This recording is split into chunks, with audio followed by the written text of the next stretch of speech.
Welcome back, one and all, to another episode here at the Damage Report with me, John Anarola. But much more importantly, I am joined by the Salt Queen herself, Anna Kasparian. Welcome to the program. What's up, John? I'm Salt Dragon on this program. Also that, yes, a queen can be a dragon can be a queen, I've always said. And I say that a lot, suspiciously often.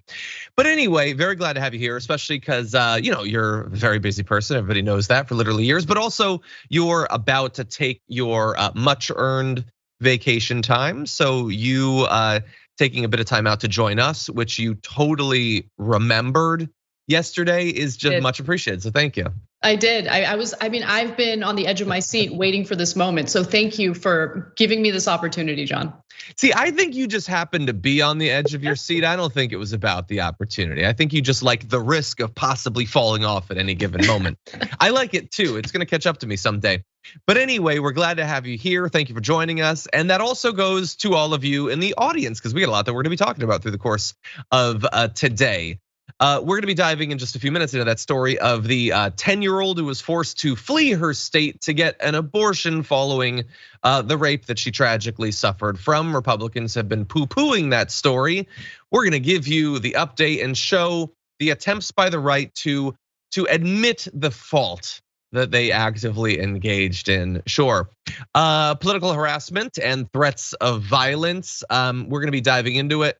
Sorry, I don't mean the Kavanaugh thing. I mean the real stuff that's actually going on. We'll be talking about that. And there's so much else. Matt Gaetz freaking out, Donald Trump freaking out with good reason, it turns out.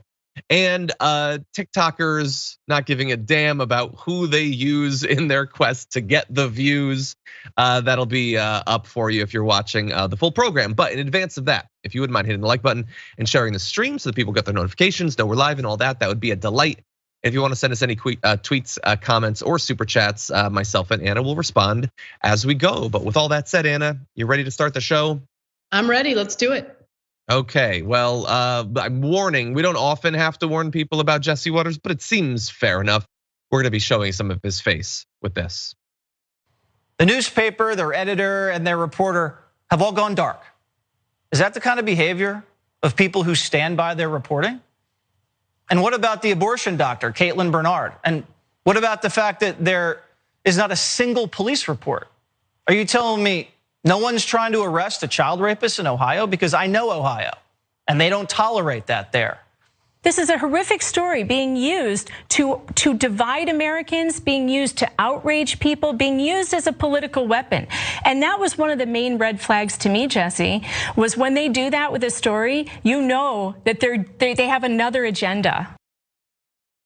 Okay, we're gonna be returning to the agenda in just a bit, but what you saw right there is from a couple of nights ago. You have host and political analyst Jesse Waters for some reason, and right-wing journalist Megan Fox talking about this story that you're probably familiar with, of a 10-year-old in Ohio who was tragically raped, became pregnant as a result of it, and had to flee that state to get the abortion she and her family desperately wanted her to have, because Ohio is controlled by right-wing zealots who don't give a damn about a 10-year-old being raped, and they don't think that they should have access to reproductive rights. Now, for literally days and days and days, the right has been attempting to present this story as a hoax, implying that it's made up, it's not found in the facts. The Democrats are just using it to scare you about the loss of your rights, as if you needed extra fear in that area.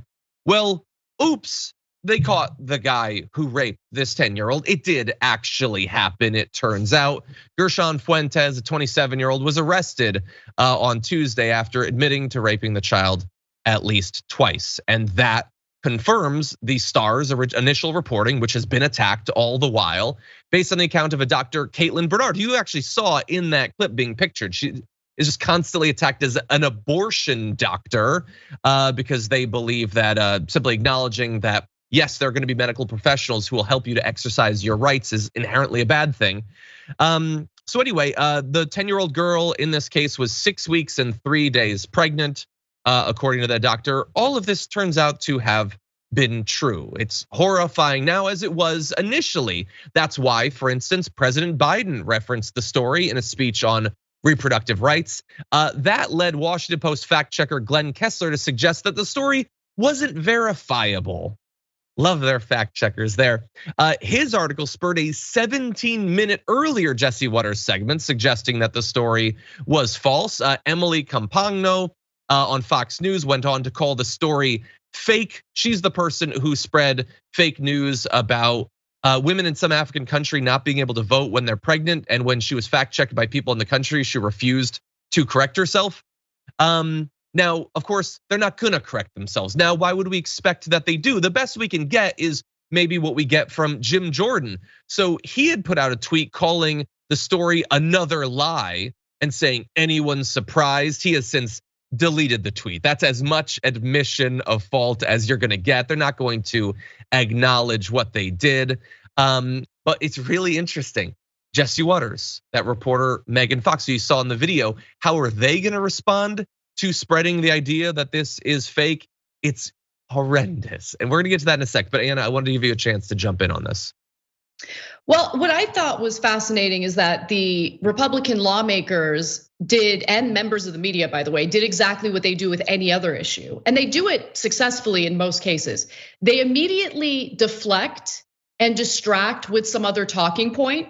So you're no longer talking about the fact that this abortion ban absolutely does force all rape victims, including rape victims as young as 10, to either travel out of state to get an abortion, or if they don't have the resources, as many women and young girls in this country don't, they will be forced to go through the traumatic process of carrying their rapist fetus in their body for 9 months. And then after that, they have to go through the incredibly terrifying experience of giving birth. Let's not forget what that's like, where women remain in labor for hours and hours and hours if they're going to have a vaginal birth, by the way. So let's just think about that for a second. Forcing a 10-year-old to possibly have a vaginal birth of her rapist child, or if the vaginal birth is just untenable,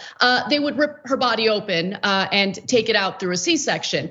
It's important for us to stay on topic here, right? Because whether the story is real or fake, and as we know, it is real, and she's not the only 10-year-old in this country who has been raped and will be raped in the future. Let's just keep it real on that. But even if it was somehow proven that this was a fake story, it doesn't change the fact that the law says what the law says. And these Republican lawmakers should be defending the law. But it's interesting that they can't do that, isn't it? Yeah, and also interesting that after months and months and months of implying that the liberals don't care about the kids, the liberals want the kids to be groomed. Oh, a kid was actually raped. This is not a hypothetical kid that's under some sort of threat. This kid already experienced something unimaginable, and now they want to force a lifetime of additional horror on this person. Everything that Anna just pointed out, as well as, we can't of course forget the fact that raising the child will cost literally hundreds and hundreds of thousands of dollars. But don't worry, I'm sure she's gonna have amazing earning potential when you force her to start caring for a child at 11. They don't care about that, thus the deflection. Thus the deflection back when they were trying to pretend that the story was fake, and then we get to the current deflection.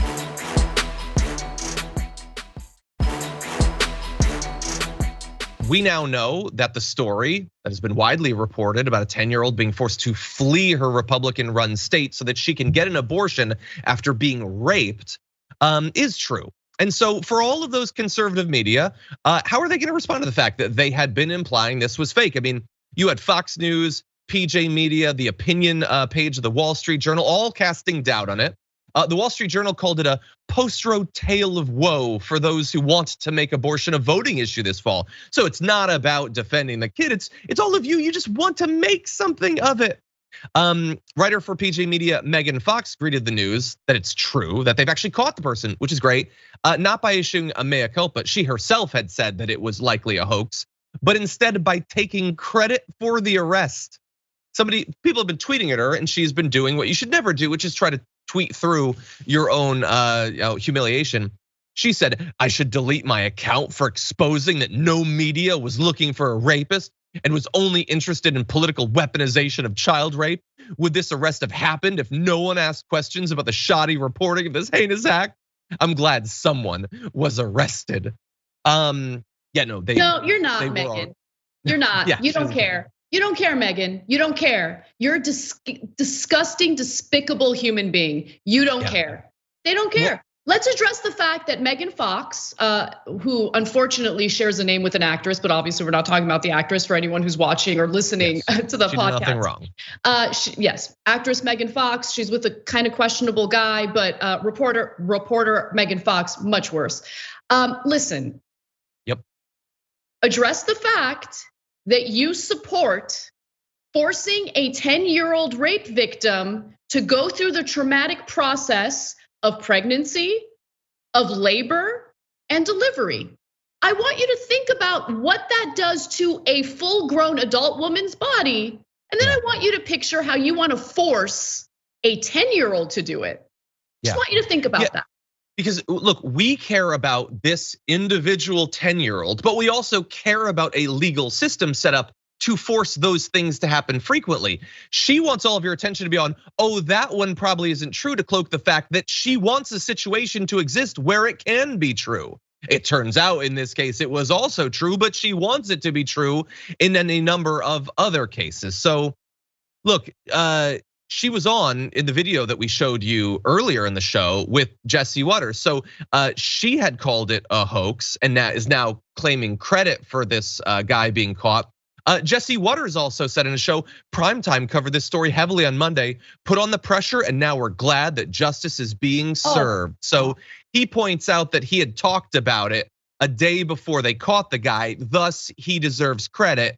Of course, as Parker Malloy points out, the police referral in regards to this guy was made on June 22nd.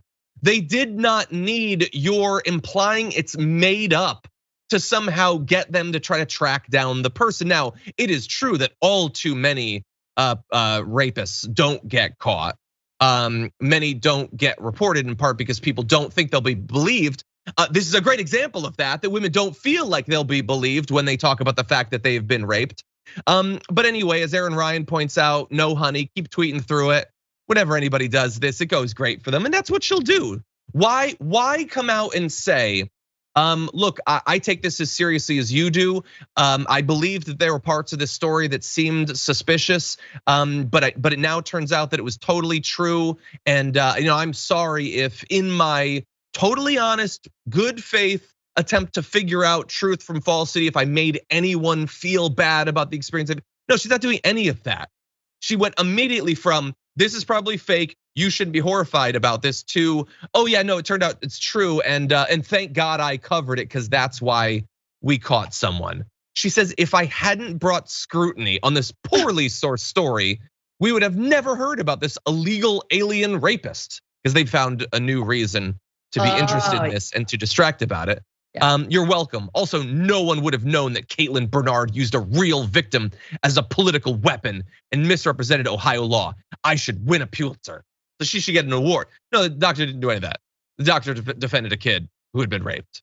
You tried to make a political thing out of it, attacking Democrats, attacking people who believe that people should have these rights that they've had their entire life. You were pointed out in that regard. But I have one more tweet I have to show you that is just amazing. So she retweeted this with a yep. Raheem Kassam says, literally 10-year-old girls are being raped because of left-wing immigration policies.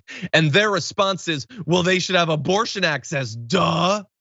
Now, of course, there's not a single person who believes in reproductive rights that that's their position. That's a complete, obvious, intentional mischaracterization.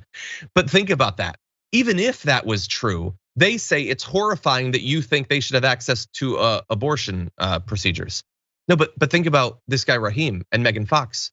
They don't think they should have access to that. Everything that they just projected onto a non-existent pro-abortion position, they believe, and they believe that you should then have to give birth to the child of rape. Like they imagine a horror that is true only of them, and they go beyond even their worst dreams to say, yes, that should happen because it's gonna happen, rape exists. You can outlaw, you can track down the people. There's still going to be rape. We cannot stop that. But if it happens, sorry, you're also gonna have to give birth because we think you should be forced by the state to do that. They can't come out and actually articulate their position because it's horrifying. They have to play defense about cases like this because they know simply talking about the obvious unavoidable consequences of the laws they support are horrifying to reasonable people. And so these are the games they have to play with the most serious stuff going on. The politics of the right never revolve around improving your life. Everything that the right wing sells the American electorate is about making other people miserable.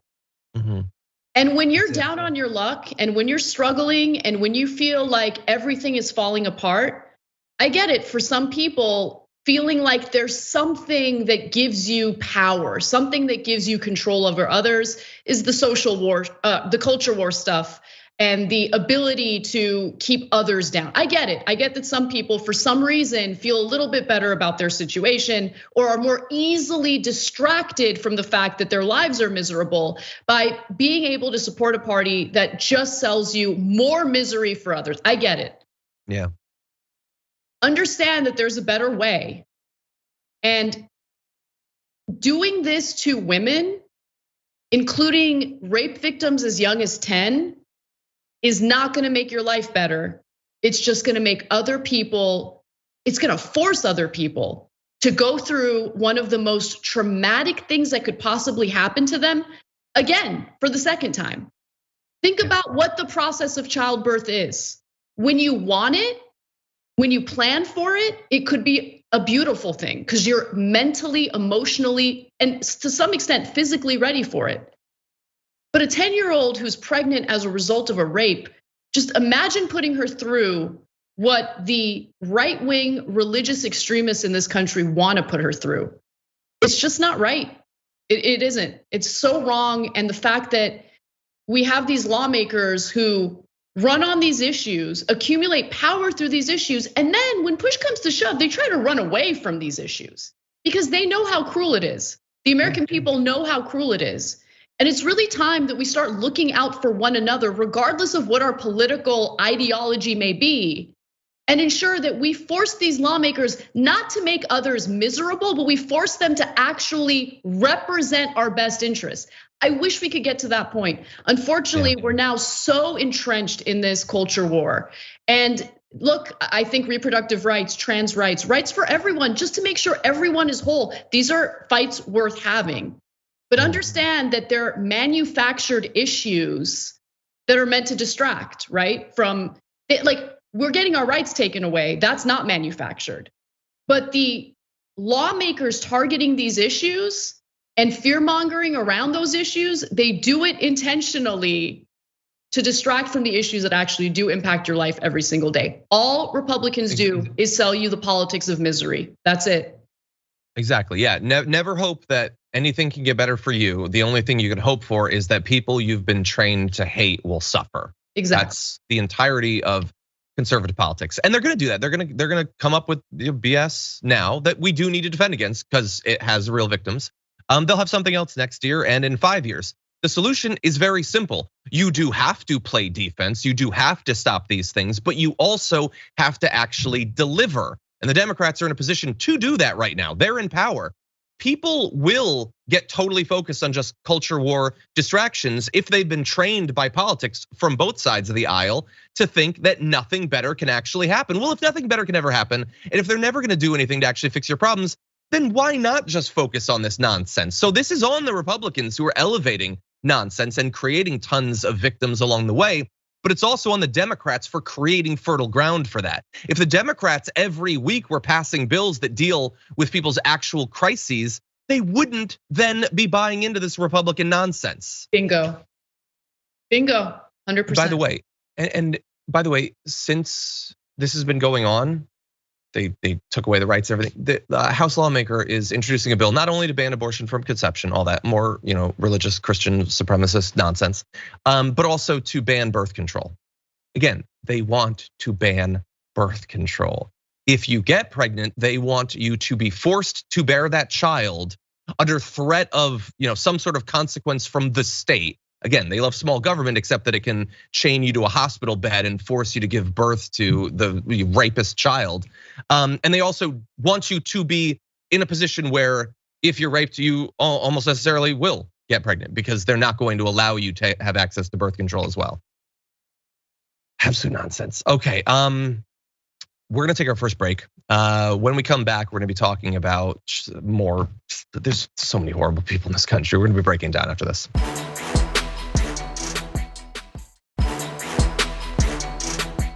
Okay, we're gonna have to show you some really unfortunate video. Not surprising considering the country we live in, but unfortunate. So let's start talking about this. Representative Alexandria Ocasio-Cortez was apparently harassed while trying to just get to the Capitol to do her job. And here is a bit of what happened. See, my favorite big booty Latina. I love you, AOC. You're my favorite. She wants to kill babies, but she's still beautiful. You look very beautiful in that dress. You look very sexy. Look at that booty on AOC. That's my favorite big booty Latina. I want to do a little selfie. I love it. My favorite AOC. Nice to meet you, AOC. Look how sexy she looks in that dress. Woo, I love it, AOC. Hot, hot, hot. Okay, so that happens because on the right, that's comedy. Apparently, this person's a comedian. Now, a regular, like emotionally stable person, a well-adjusted person, can't tell the difference between a supposed right-wing comedian and just some random insane a-hole because they're the same thing. This is how you get a following. Now, of course, we have no interest in helping him out. That's why we blurred out his face. I don't know who he is and I don't care. You shouldn't either, except to know that there are a lot of people like this, openly going around and sexually harassing female lawmakers. So AOC posted this saying, here's a video that guy posted. I was actually walking over to deck him because if no one will protect us, then I'll do it myself. But I needed to catch a vote more than a case today.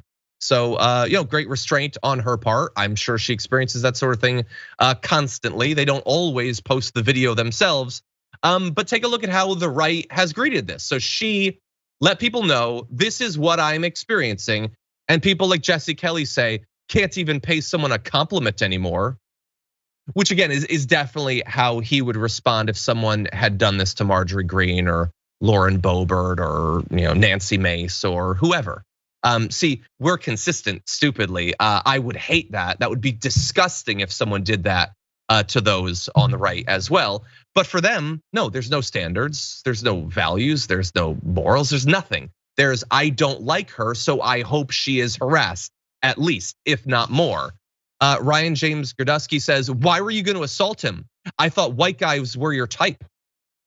Cassandra McDonald says, Congresswoman said she was planning to assault a comedian today. See, these are all people who are operating in good faith. That's what they're doing. They really care about harassment. That's why they freaked out about Brett Kavanaugh not even seeing protesters who are outside of an expensive steakhouse that he was at. They really seriously mean it when they complain about those things. That's why they're so immediately dismissive of the experience of AOC. Anna, what do you think? I think that as a woman, I am very concerned about conservatives being able to use the same restrooms as me.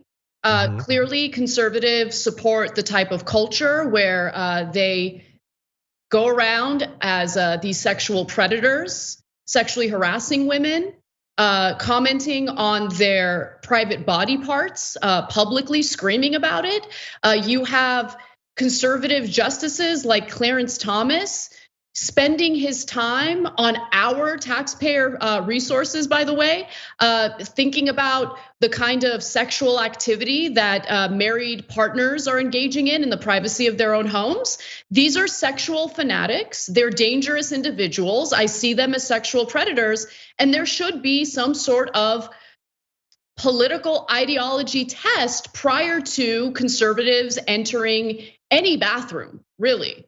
Because with the kind of behavior that we're seeing out there in public, I mean, obviously they are a huge threat to women, possibly men, men's bathrooms, women's bathrooms. There should be some sort of method for testing them politically before they're able to use these public restrooms. I'm for worried. Safety.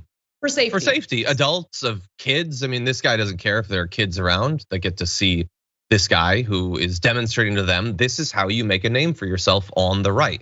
By this disgusting stuff.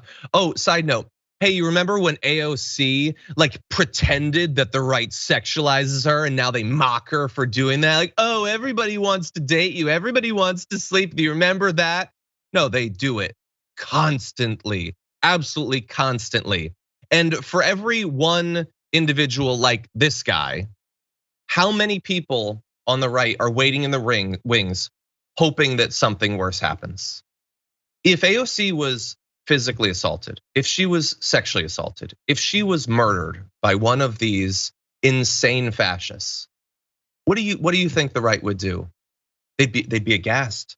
They would realize now that they had crossed a line, that they had gone too far. They need to fundamentally rethink the way they've talked about their political opponents because of the horrible thing that's happened.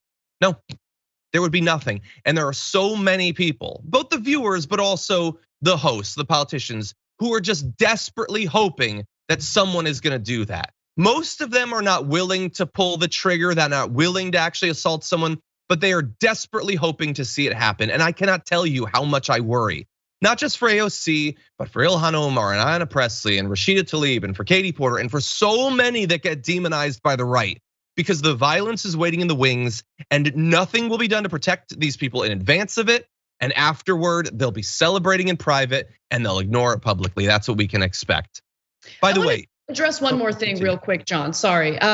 In regard to the criticism toward AOC's response in wanting to deck this guy, let's just all acknowledge that had this been a situation where a conservative felt like they were under any type of threat and decided to use a lethal weapon in response to that perceived threat, there would be a rallying cry in support of the conservative who felt threatened. Yes. We do have an example of that, right? The couple who were so terrified about protesters merely protesting past their home that they got their weapons out and stood in the front porch of their home in a menacing manner. But all of a sudden, a lawmaker saying that she wanted to deck him is unacceptable. I don't speak for AOC, I'll speak for myself. If I felt that anyone, regardless of their political ideology, posed a physical threat to me, I would do whatever is necessary to defend myself. And I am unapologetic about that. So if one of these right-wing dudes want to come to me and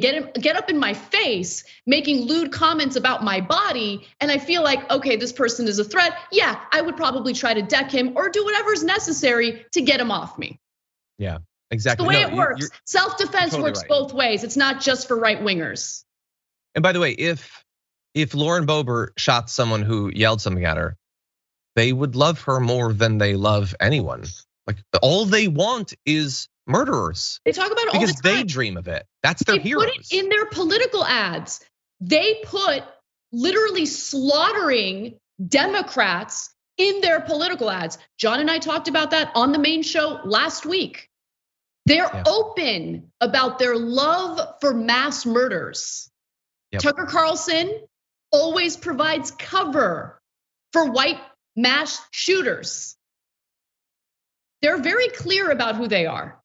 So I'm not buying their bad faith concern about a lawmaker wanting to defend herself as this weird pervert, tries to prey on her for online content. Disgusting. Exactly. Yeah, and if that same thing, as you said earlier, if that same thing happened to a Republican congresswoman, we would defend them because we have actual principles, actual values, actual morals. They have everything entirely contingent on exactly what's happening there. It's bad when it would happen to them. It's good when it happens to people they hate. I cannot tell you how much I despise the position we've moved into as a country.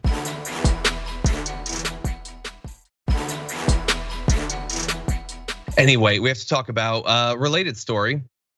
Congresswoman Pramila Jayapal was nearly killed potentially by one of her political opponents. A 48-year-old Seattle man arrested this weekend on suspicion of a hate crime for threatening to murder US Representative Pramila Jayapal. I understand if you are not familiar with this story, for some reason I can't conceive of, it's not national news really. But anyway, Seattle police arrested the man outside of her home at 11:25 p.m. on Saturday after she called 911 and reported an unknown person or people were in a vehicle outside using obscene language. She told the dispatcher her husband thought someone may have fired a pellet gun, but he wasn't sure. I don't know if he had a pellet gun, but he did have an actual gun. Officers found the man standing in the middle of the street with his hands in the air and a .40 caliber handgun holstered on his waist. A neighbor told she and yelled something to the effect of, "Go back to India, I'm going to kill you." The neighbors also saw and heard the man drive by her residence at least 3 times, yelling profanities. He told officers after his arrest that he knew who lives in the house. He knew it was Pramila Jayapal, and he wanted to pitch a tent on their property. He has now been ordered to remain jailed in lieu of $500,000 bail. Brett Kavanaugh was near protesters. He didn't see them. They had no interaction. And we had a week news cycle, everyone, every TV show, every newspaper, because there had been peaceful protesters somewhere nearby Brett Kavanaugh. What would have happened if she hadn't called the cops, if they hadn't came there? Would Pramila Jayapal be alive right now? We know he's an insane racist. We know he targeted a Democratic congresswoman, and nobody gives a damn. Nobody cares about this, Anna. And I don't just mean that like Fox News isn't acknowledging it.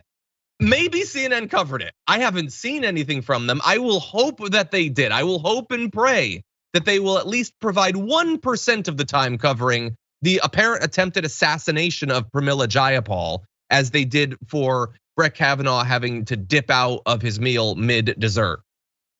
What do you think?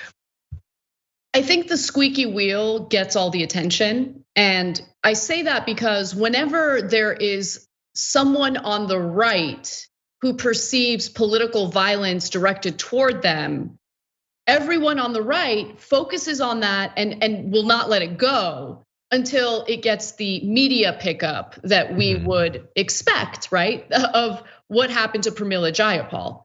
And to be clear, political violence is unacceptable regardless of who is being targeted. So it could be someone in politics, someone in government, someone in the Supreme Court that I loathe.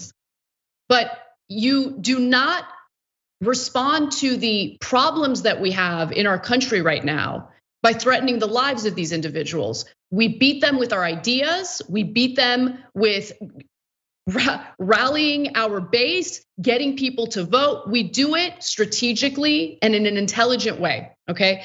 With that said though, we also have to take into account the type of rhetoric that we see among our elected lawmakers and also among those who are campaigning to be elected lawmakers. There's a very clear distinction between the rhetoric used on the left and the rhetoric used on the right. You don't see political ads featuring Democrats or left-wingers carrying all sorts of heavy military weaponry and using language that is very clearly directed toward their political opponents. Yeah. You see what I'm saying? You don't see a political ad, which by the way was released by a Republican candidate last week, featuring him literally gunning down Democrats. You don't see that on the left. You see a lot of it on the right. Yep. And so there's one group that refuses to turn down the temperature. And then when they see political violence, they're shocked by it and they're aggrieved by it. And all of a sudden they're the biggest victims in the country. Yep. You're making your bed. They're making their bed. They just don't want to lay in it. They always want to be the ones who are aggrieved. They always want to be the ones who are the victims. They're not the victims. They are creating what we are seeing in this country right now. The division, the hatred, the fighting, powerless people going after one another more than anything. Right? I mean, let's talk about that kind of violence that we're seeing, where one fellow American is going after another fellow American in an incredibly violent way because they have been conditioned by the right wing to think that their fellow American is a huge threat to them due to their lifestyle. Yeah. Yeah. They want political violence. That's what they want. Yeah. Like it sucks to. Like everybody wonders what they would do in past historical situations. What would I have done as the Nazis were coming to power? I don't know. We don't have time for hypotheticals right now. This is a fascist movement. They want blood. If that guy had killed Pramila Jayapal, they would have, if they covered it, they would have done coverage that it's probably Antifa. It's probably a left-wing crazy. They'd find a tweet or something, and then that would be it. And then they'd move on. They wouldn't care. There's going to be more political violence. There's already been a good amount. There's going to be more. That's what they want. It is a part of the plan. Yep. and the media just ignoring it.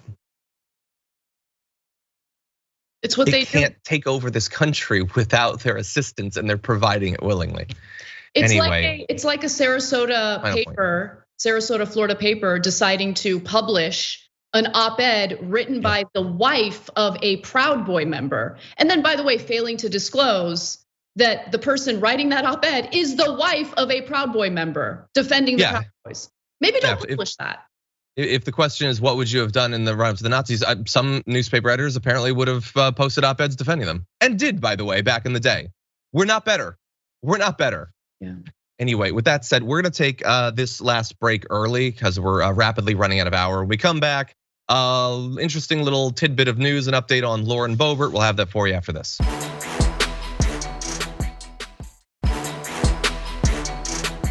Okay, a lot of great messages have been sent. I swear that after our next break, we will get to as many as possible. But first, news. Consequences have finally come for Lauren Boebert. Not in anywhere where it really counts, unfortunately. She's still a congresswoman somehow in a way that makes no sense whatsoever, but she lost her restaurant, or at least its lease. Her restaurant Shooters officially closed this last weekend after Boebert's landlord decided not to renew the lease. Now, she wanted to make sure that you understood that she wasn't being evicted. The lease is not being renewed. That's a big difference. Sure, I like technical differences that don't mean anything. Sure, I like them as much as you do. Hey, we have something in common, Lauren Boebert. But in any event, the restaurant is out, which is good news for some. The landlord, probably. People who don't want explosive diarrhea, definitely. This is good news for you. No more Shooters. By the way, I want to give you a little bit of a history of this restaurant that Lauren Boebert managed, sort of. It came to fruition after Boebert spent time ministering to female inmates at Garfield County Jail. I can't think of anyone more qualified to do that than Lauren Boebert, considering her whole past and everything about her whole vibe. She said she wanted to give these women help and trade their shame for glory, which is actually literally what she has done. Anyway, the gun theme came when someone was allegedly beaten to death in front of Shooters, and Boebert's employees started asking if they could open carry for their own safety.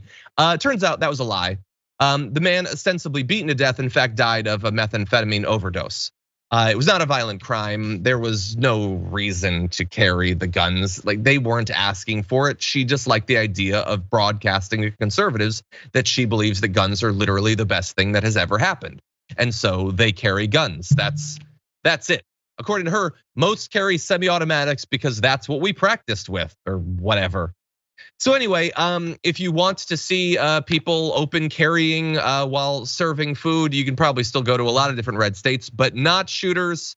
She put up a sign to commemorate the end of the restaurant. Thanks for the support. Stay tuned. #Covfefe. That's mildly funny. I don't think she had anything to do with it. By the way, I feel a little bit bad for some of the servers. Not everybody's necessarily a crazy person. I worked in food service for many years. And so, hopefully they can get a job at another place. They might just have to leave the pistol at home. Anna, what do you think? I mean, I know there's a lot of people on the left who are, it's a good haha moment. I don't really care all that much. I mean, look, it was an irresponsible restaurant idea. The fact that it came to fruition in the first place tells you everything you need to know about our priorities in this country.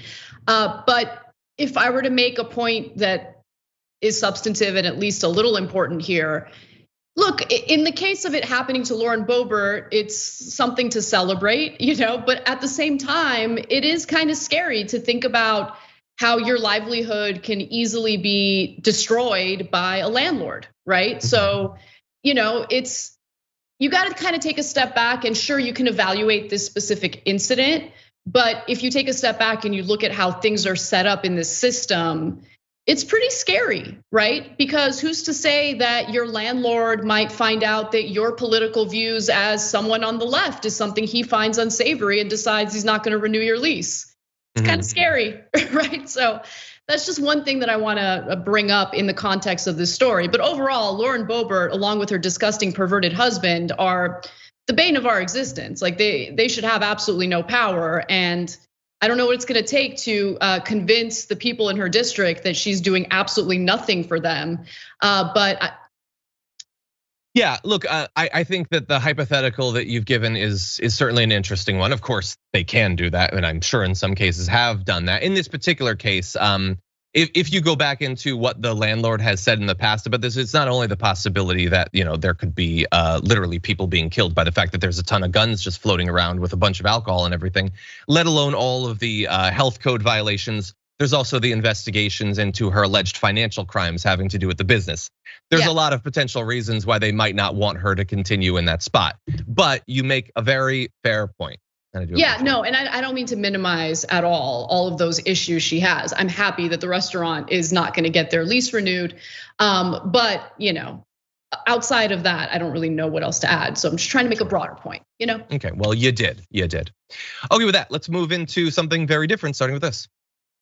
But alerting thousands of people to what may or may not have happened 30 minutes ago or 30 blocks away is in fact dangerous. And so one has to ask, what is the true purpose of this bill? Why do the Democrats want to use the power of government to bombard your cell phone with active shooter alerts 24 hours a day, 7 days a week? It's because they want you to be afraid of the Second Amendment. It's because they want you to be afraid of responsible gun ownership. And they hope that if they program you and bombard you long enough, that you'll hate your own Second Amendment rights, or that you may tattle on your neighbor. So that's Matt Gaetz, who is freaking out about the fact that the House was considering something called the Active Shooter Alert Act of 2022. It is expected to still pass. What it would do and why he hates it is that it will create a communications network to allow the public to be informed during an emergency involving an active shooter. So it wouldn't automatically do that. They have this GAO thing that would have to happen. But in effect, if there was an active mass murder going on nearby, they would let you know about it in the same way that the emergency system can let you know about other things that are happening. Wildfires, natural disasters, Amber Alerts, and things like that. The issue with that is that you would then get a message when there's a mass shooting. And when you intersect that with the fact that there are mass shootings constantly in America, it might result in a lot of messages. Now, if you like to pretend that gun violence isn't a problem and you certainly don't want anything to be done about it, it would be incredibly inconvenient if people were constantly being reminded of how often someone takes a gun and starts trying to kill as many people around them as they can. Thus, Matt Gaetz freaking out about that. Now, this isn't the only, I think, fairly reasonable thing that the Republicans have been opposed to recently. We're gonna get into some of the other votes that have happened. But Anna, what do you make of Matt Gaetz trying to make sure that people stay in the dark about how much gun violence is actually going on around them? Well, I mean, it's very on brand for the Republican Party, which has fought aggressively to gut our public education system, which has done absolutely nothing. In fact, has stood in the way of doing something about the fact that higher education has become increasingly unattainable for students in this country, meaning that one opportunity that used to be available to people of all different socioeconomic statuses are now primarily reserved for people who come from wealth. They love to keep people in the dark because an ignorant electorate is an easy electorate to manipulate. And they want to be able to manipulate you. And he's right about what he's saying there. Understand, he's right. He knows about the prevalence of gun violence in this country. He knows how destructive loosening our already lax gun laws really is. He knows about how terrified Americans would be if they were just a little more informed about how close to home that gun violence really is. So he's terrified about information getting to the electorate, because that might mean that it would be an empowered electorate who would demand change, something that people like Matt Gaetz and other lawmakers like him don't want to engage in. The system's working out real well for people like Matt Gaetz, okay? He's getting his closed door briefings on what's happening in the country, what's happening in the world. He gets to trade individual stocks on that insider information. He gets more and more wealthy by the day through the elected office he sits in. I mean, he wants to keep you in the dark, okay? And it's not just about Democrats, it's about his own voters. He's terrified 100%. That he would have an informed base that would demand more of him. And that's what this is really about. Exactly.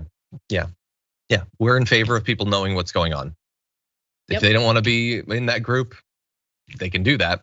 We'll see how popular it is. 80%, by the way, of House Republicans ended up voting against that system.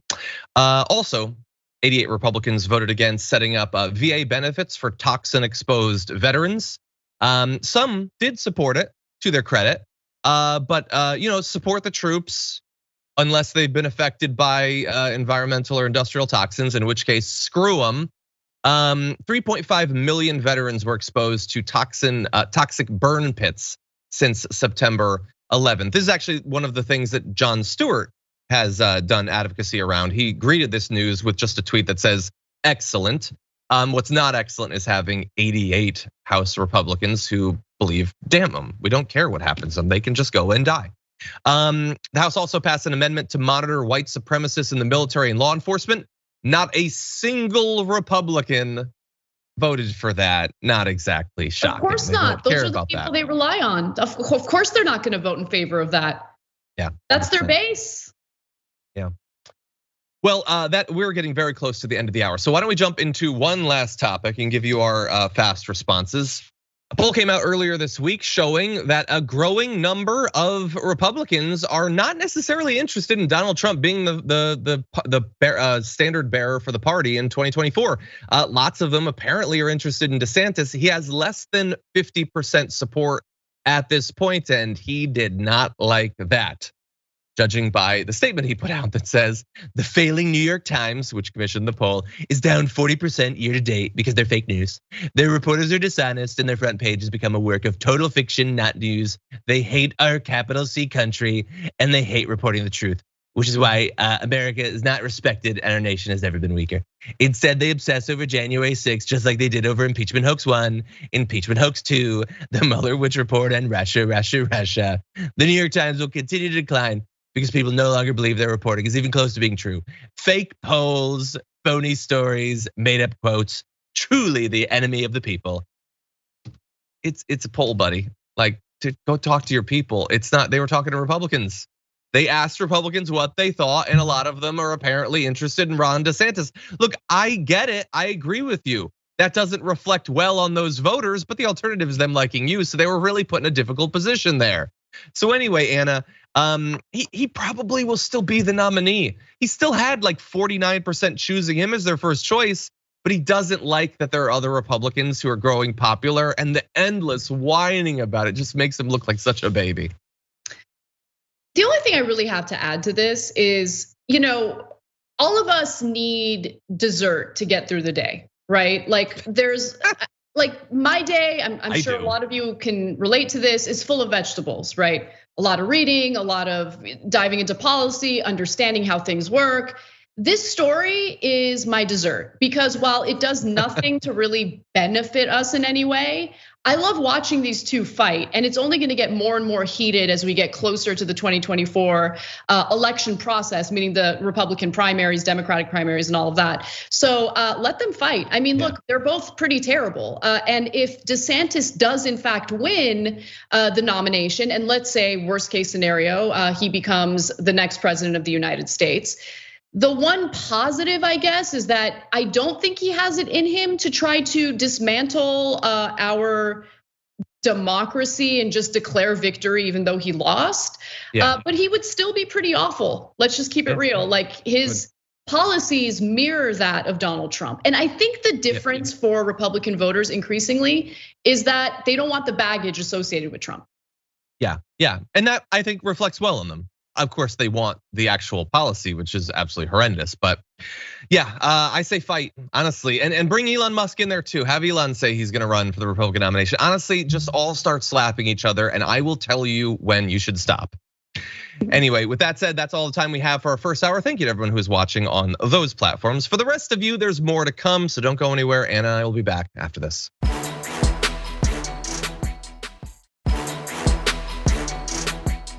Arthur Ashe book member for 16 months says, hi, John and Anna, two of my favorite hosts. Anna, you look beautiful as always. John, you look okay, but you got nothing on Anna.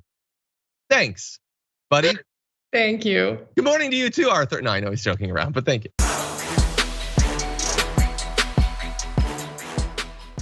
Thanks for listening to the full episode of The Damage Report. Support our work, listen ad-free, access members-only bonus content, and more by subscribing to Apple Podcasts at apple.co/TYT. I'm your host, John Adarola. I'll see you soon.